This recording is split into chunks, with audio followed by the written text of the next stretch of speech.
want to do a very, very brief video today on a concept that I've been meaning to cover for a while. Tertiary and secondary gaslighting. So what is tertiary and secondary gaslighting? Well, the secondary gaslighting is when you, as the victim of narcissistic abuse, try and talk to family or friends about what has occurred and they deny that it could have been that way.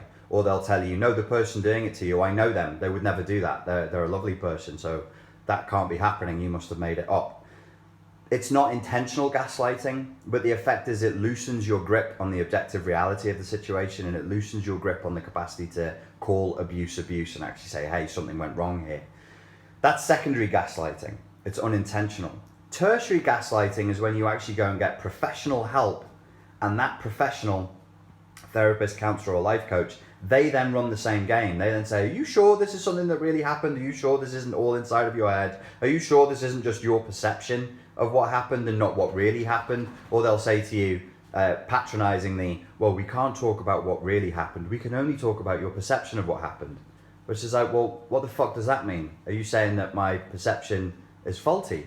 Can I not see reality? Is the sky not blue? Is water not wet? Why do we have to talk in this weird relativistic way that puts the victim of narcissistic abuse back in the soup? It puts them back into this thick soup that they can't quite swim through, but they can't also quite crawl out of, and they're doing it without the little life circle, tube, donut, whatever it's called. I can't think right now. So that's secondary and that's tertiary gaslighting. Tertiary gaslighting is less forgivable. Secondary gaslighting can be quite benign because it's just so far outside of the experience of what your family and friends know to be about relationships and what they know of the person you're with, that they just go, that can't be right, you must be getting it wrong. So that can be benign. It can also be malignant, which you have to watch out for.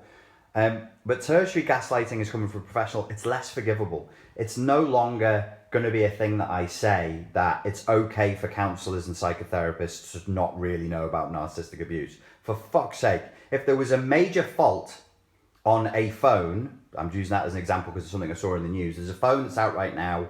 It's a particular name, it's a particular brand, and it blows up. Now, if you sell mobile phones and you didn't pick that up in the news, that's on you. There's something wrong with you. If you're a mobile phone repair specialist and you don't know that the Samsung N1ZI has a tendency to burst into flames in people's hands and turn into a fucking grenade, that's on you. That's a lack of due diligence. That's a lack of professional care. It's not an excuse anymore. Documentaries are being made about it.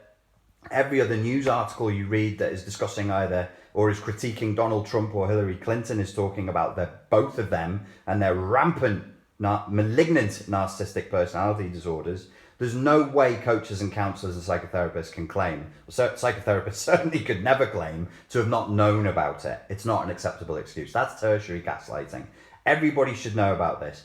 If your coach or counselor or therapist, life coaches maybe they don't need to know about it. You shouldn't really use the wrong tool for the job.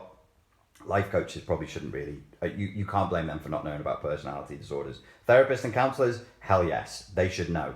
You shouldn't, if you just go to a coach or a therapist or a counselor, I keep saying coach, and they don't have the information about narcissistic abuse, then that's really, really going to mess your head up. Because inside of your head, you'll be going, well, this is the authority figure. I'm paying them to help me. I'm saying, literally, please throw me the circular tube donut thing that helps me to swim whilst I'm drowning. And they're going, no, we don't have any of them for your situation, which doesn't exist. And also you're not drowning. That's just your perception.